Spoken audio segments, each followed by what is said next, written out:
Marketing Square. Bienvenue sur Marketing Square, le rendez-vous du gros marketing. Le gros, c'est un marketing qui sort des clous, qui se réinvente, qui se renouvelle. C'est aussi un mindset qui repose sur l'envie de se dépasser, de se détacher de ses opinions une bonne fois pour toutes et d'apprendre en continu. Si tu te reconnais dans cette description, que tu sois débutant ou expert, abonne-toi. Ce podcast va devenir ton meilleur allié. Je suis Caroline Mignot, grosse marketeuse et entrepreneur. Et chaque semaine, je partage sans compter des astuces concrètes, des méthodes actionnables, des idées utiles pour faire grandir ton business et rester à la pointe des nouveautés. Si cet épisode te plaît, tu peux le partager en me taguant ou lui laisser 5 étoiles sur Apple Podcasts. Bienvenue dans ce nouvel épisode de Marketing Square. Je suis hyper contente de vous retrouver. J'attendais un peu le bon moment pour vous couvrir des nouveaux épisodes spéciaux LinkedIn. Je sais que vous en raffolez. On va traiter des nouveaux sujets. On va traiter des nouveautés pour la page entreprise, de comment faire grossir sa page entreprise. On va aussi parler de la newsletter LinkedIn. Je vous ai promis un épisode sur le sujet. Et ça arrive bientôt. Mais je voulais donner la primauté à LinkedIn Audio, qui est un peu la grosse nouveauté de cette semaine. Une nouveauté qui nous est tombée sur le coin du nez comme ça, sans crier gare. On n'avait pas été prévenu comme d'habitude par les équipes LinkedIn, sauf qu'un beau jour, je reçois un email et on me prévient que je vais faire partie de la bêta LinkedIn Audio. Alors au début, je me dis bien évidemment que c'est un scam, qu'on va me demander d'envoyer de l'argent à Western Union parce que j'ai en même temps reçu un héritage très intéressant et qu'il faut débloquer des fonds. Il se trouve qu'au final, c'est un email officiel et j'apprends que je fais partie du coup des 4 ou 3 créateurs. Il y a un petit flou sur le sujet. Il y a 4 créateurs déclarés par les créateurs et il y a 3 créateurs déclarés par LinkedIn. Donc on ne sait pas, mais en tout cas il y a 3 ou 4 créateurs en France qui ont été sélectionnés pour participer à la bêta monde de LinkedIn Audio. Qu'est-ce que c'est que LinkedIn Audio ? Tout simplement, c'est un espèce de copycat de Clubhouse ou de Twitter Spaces, enfin tout part de Clubhouse, les pauvres se sont fait pas mal copier. Pour ceux qui ne connaissent pas du tout Clubhouse, je vais quand même vous expliquer ce qui se passe quand vous arrivez sur LinkedIn Audio. Donc quand vous arrivez dans un audio event, soit vous êtes la personne qui organise et vous arrivez sur ce qu'on appelle le stage, c'est-à-dire en fait l'endroit où les personnes peuvent s'exprimer, l'endroit où vous pouvez activer votre micro et tout le monde vous entendra dans la salle audio. Soit vous êtes un participant et dans ces cas-là, vous arrivez dans l'audience. Si vous arrivez dans l'audience, vous êtes classé selon l'ordre d'arrivée. Si vous arrivez sur le stage, on n'a pas encore trop compris comment c'est fait. C'est pas par ordre alphabétique, c'est pas non plus par ordre d'arrivée. Tout le monde a un ordre différent dans la façon dont sont placés les intervenants sur le stage. Alors, comment est-ce qu'on passe de l'audience aux intervenants ? C'est justement une des actions qui vous est proposée. Vous pouvez lever la main quand vous êtes depuis l'audience. Et quand vous êtes depuis le stage, vous pouvez retourner dans le public en sélectionnant, du coup, retourner dans l'audience. Pendant la room, pendant l'expérience, vous pouvez passer finalement de la scène principale où on vous entend parler au public si vous avez décidé que vous avez fini de parler ou si vous laissez la parole à quelqu'un d'autre. Mais donc du coup l'idée c'est une expérience 100% audio mais également participative et c'est pour ça qu'elle est intéressante selon moi. Alors l'audio en soi honnêtement ça n'apporte rien de spécial ce format audio, c'est exactement comme si vous organisiez un live vidéo sauf qu'on n'entend que votre voix, mais par contre ce qui est révolutionnaire c'est le fait que les gens puissent intervenir, les personnes de l'audience peuvent venir soit poser leurs questions, soit compléter avec un apport, réagir en direct et ça va rendre les live beaucoup plus intéressant, beaucoup plus pimenté et beaucoup plus challengeant pour les créateurs. Finalement, fini les lives un peu ronflants où les gens s'écoutent parler et parfois racontent aussi potentiellement des bêtises et ne sont pas challengés par l'énergie d'autres experts. Ce format-là va rapporter à LinkedIn enfin un peu de spontanéité et puis surtout LinkedIn parfois c'est un réseau qui est très unilatéral, c'est du one to many, donc on poste, on appuie sur le bouton et puis après certains créateurs font un peu à leur sauce avec les commentaires et peuvent montrer un peu que ce qui les arrange. Avec ce format, je trouve qu'on va rajouter un peu de piment à LinkedIn et qu'on risque d'ouvrir un peu le débat aussi parce que c'est ça finalement, être un créateur de contenu, c'est aussi se confronter à des questions qu'on n'a pas senti venir, à des choses qu'on n'a pas préparées et quelque part c'est là aussi où on peut mesurer vraiment l'expertise des gens dans un domaine. C'est dans leur faculté en fait à sortir un peu de leur zone de confort et à pouvoir traiter n'importe quelle problématique en temps réel et en ayant aussi potentiellement la pression d'avoir d'autres experts qui sont là à ce moment-là pour réagir et challenger. Donc LinkedIn Audio, vous l'avez compris, moi je suis hyper excitée par cette nouvelle fonctionnalité, même si je vous fais tout de suite un gros disclaimer, c'est pas aussi fun que Clubhouse. Vous n'avez pas la possibilité de naviguer et de regarder un peu qui dans votre réseau est en train d'animer une room. Quand vous êtes sur LinkedIn Audio, finalement c'est un événement programmé. Donc comment ça fonctionne si vous voulez lancer votre événement? Pour l'instant, je le rappelle, la fonction n'est pas encore accessible en France. Par contre, elle va arriver dans les 3 prochains mois normalement pour tous ceux qui ont activé le mode créateur. Vous allez être capable de sélectionner, vous savez, dans la liste des événements, vous avez est-ce que je veux faire un LinkedIn Live, est-ce que je veux faire un webinar, donc mener vers un autre endroit, ou alors est-ce que je veux faire un audio event. À partir de là, vous devez remplir quelques informations, les mêmes que pour tous les lives, donc vous chargez une image, une description, le fuseau horaire, le temps, les intervenants, et puis maintenant, c'est nouveau sur les lives, vous avez l'obligation de publier un post pour programmer votre événement. Donc ça, c'est un peu contraignant. On avait la possibilité avant de créer son événement quand on voulait, tard la nuit, tard le soir, quand on voulait, et quelque part y revenir après pour faire la promotion à la meilleure heure. Et là, vous êtes un peu obligé de tout faire dans la foulée.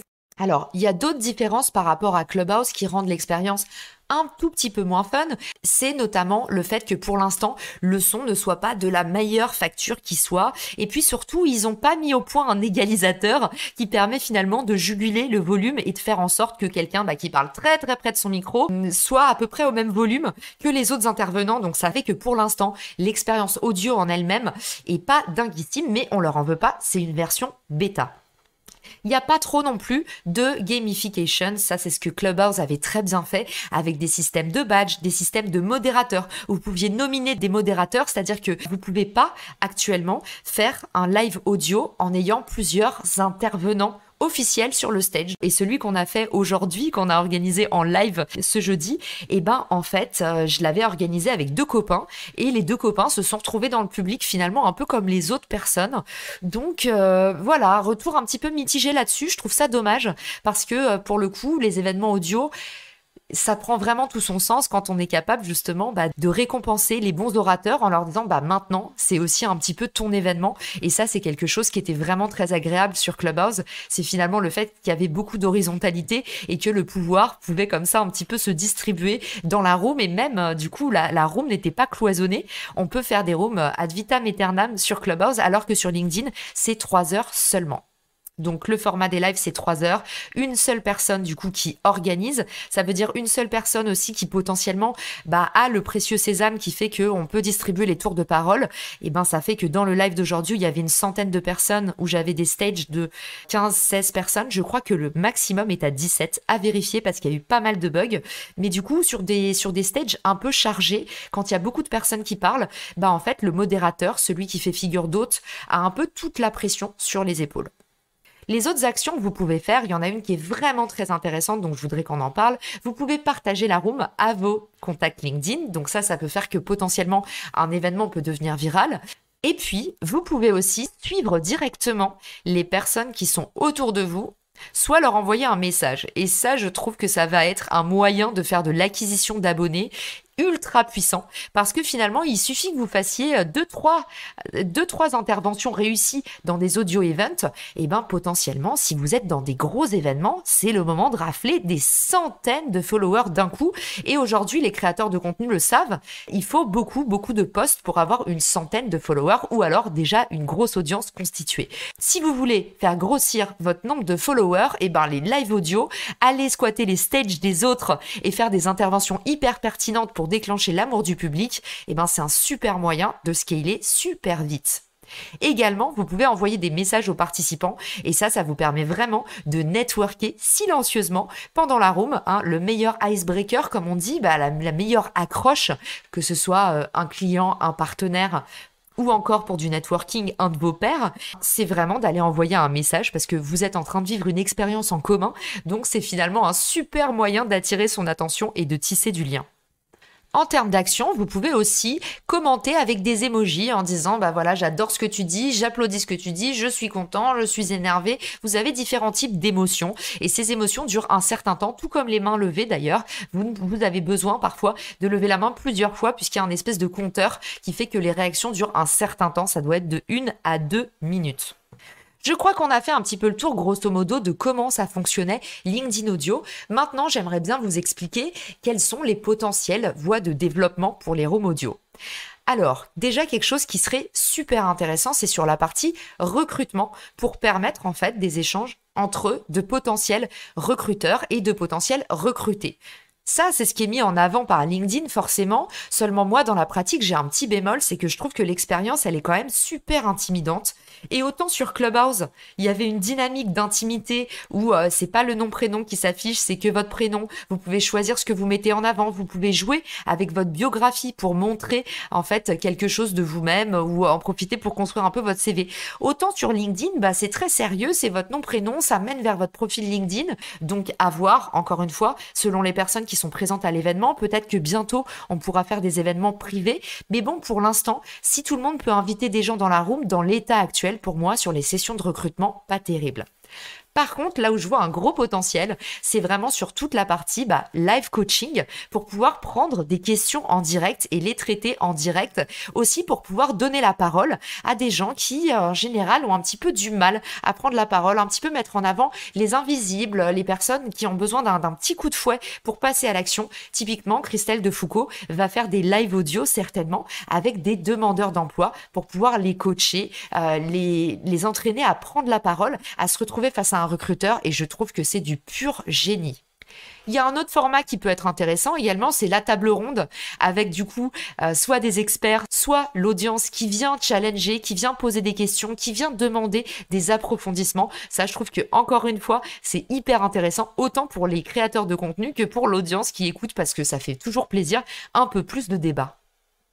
Éventuellement, ça peut être aussi une bonne occasion, le live audio, pour faire la promotion de produits ou pour finalement créer des panels de consommateurs, de personnes qui vont recevoir votre produit et engager en direct en disant moi, voilà ce que je peux remarquer sur le sujet, voilà la question que j'avais envie de poser. C'est un super support pour prendre vraiment les avis de vos utilisateurs ou de vos clients en direct. Éventuellement aussi, on sait que le live shopping est en train de se développer, ça peut être l'occasion de créer des sessions de live shopping. On se souvient que sur Clubhouse, il y avait même des exploitants en vin qui faisaient des dégustations, qui envoyaient des bouteilles chez les particuliers et qui après faisaient une room où justement vous étiez concentré sur vos sensations parce que seulement l'audio travaillait.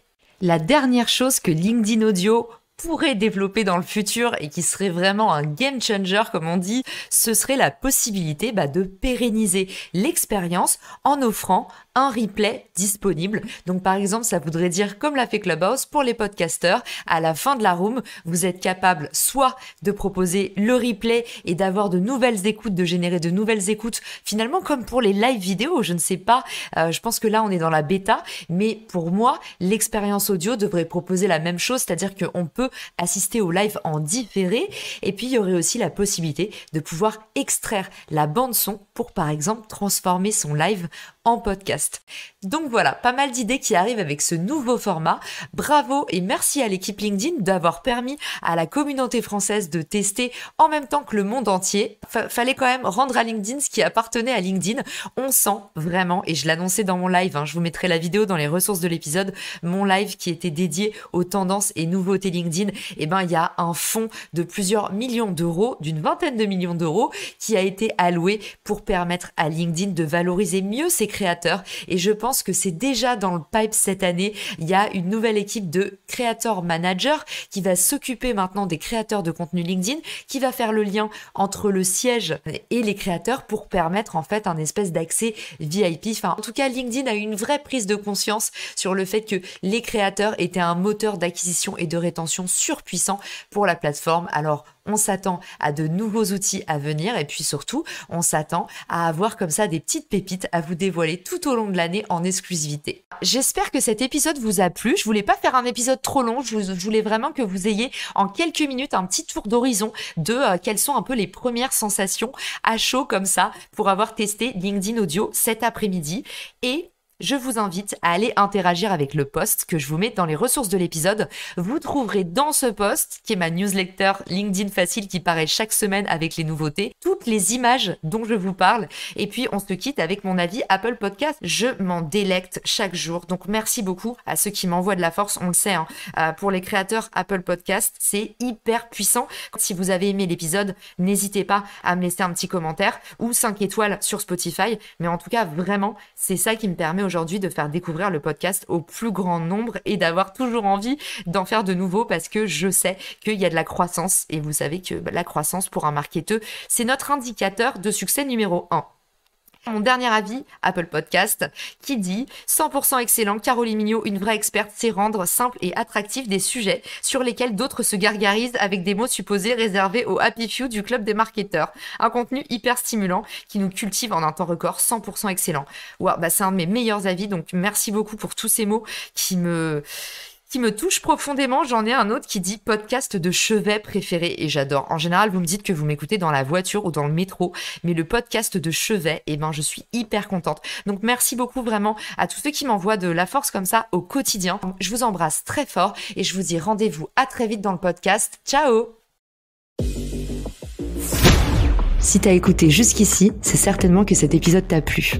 Ce podcast est rendu possible par Richmaker, le Tinder du B2B comme on l'appelle. C'est une plateforme que j'ai lancée et qui permet d'identifier des partenaires compatibles en fonction de ton business.